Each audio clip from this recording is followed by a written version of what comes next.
This extreme value problem has a solution with both a maximum and a minimum value. Let's use Lagrange multipliers to find the extreme values of our function subject to the given constraint. Our function is f of xy is equal to xy. Constraint equation is 4x squared plus y squared is 8. So g of xy is 4x squared plus y squared minus 8. Del f is lambda del g. Del f is yx. Del g, and this is all partial derivatives, it's not hard, is 8x 2y.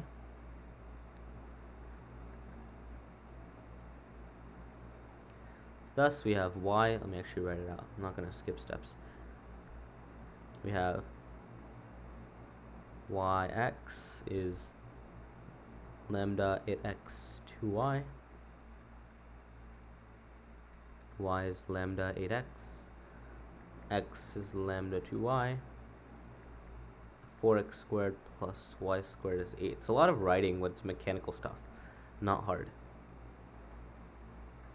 Okay, let's solve for lambda. The reason why I'm saying that is because it looks like we can solve for lambda here and then equate the two equations, and then we can try to see if they relate to our constraint in any way. So let's do that. Y is lambda 8x divided by 8x. We have lambda is y over 8x. Similarly, x is lambda 2y. And x is not equal to 0 when y, if y is equal to, if the possibility we can have is x is 0 and y is 0, right? Because those would satisfy here. We can't have x equal to 0 and y not equal to 0 because then it wouldn't equate. But then we can have both equal to 0, but then it wouldn't satisfy the constraint. So we know that they're not equal to 0 in this situation. So we can divide and all that stuff.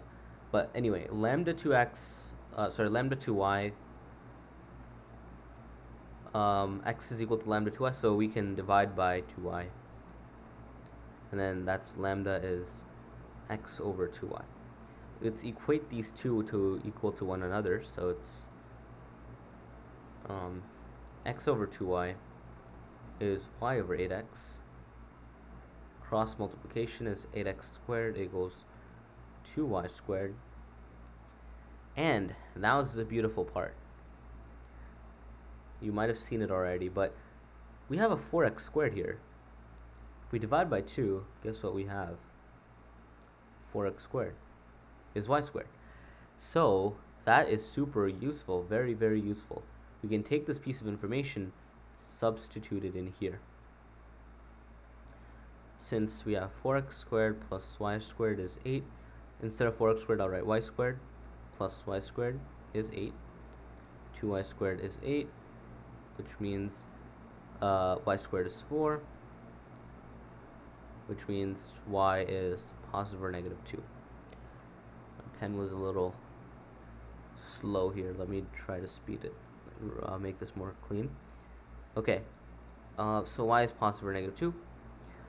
Given that y is positive or negative 2, can we find what x is going to be? Well, we have this equation, so 4x squared is y squared. So when y is 2, we have 4 is, well, even when y is negative 2, we have 4 is 4x squared. X squared is 1. X is positive or negative 1.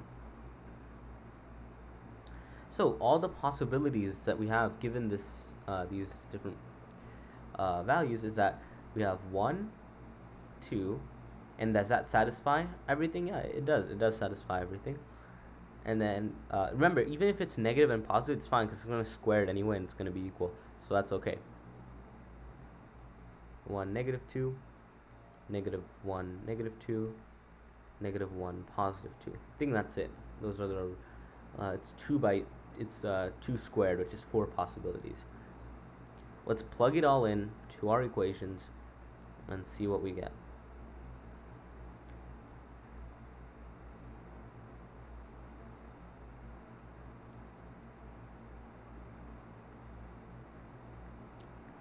Okay, so let's plug it in. So f of xy It's xy, super simple calculations, man. Like 1, 2, 2, 1, negative 2, negative 2, negative 1, negative 2, 2, negative 1, 2, negative 2. Super simple.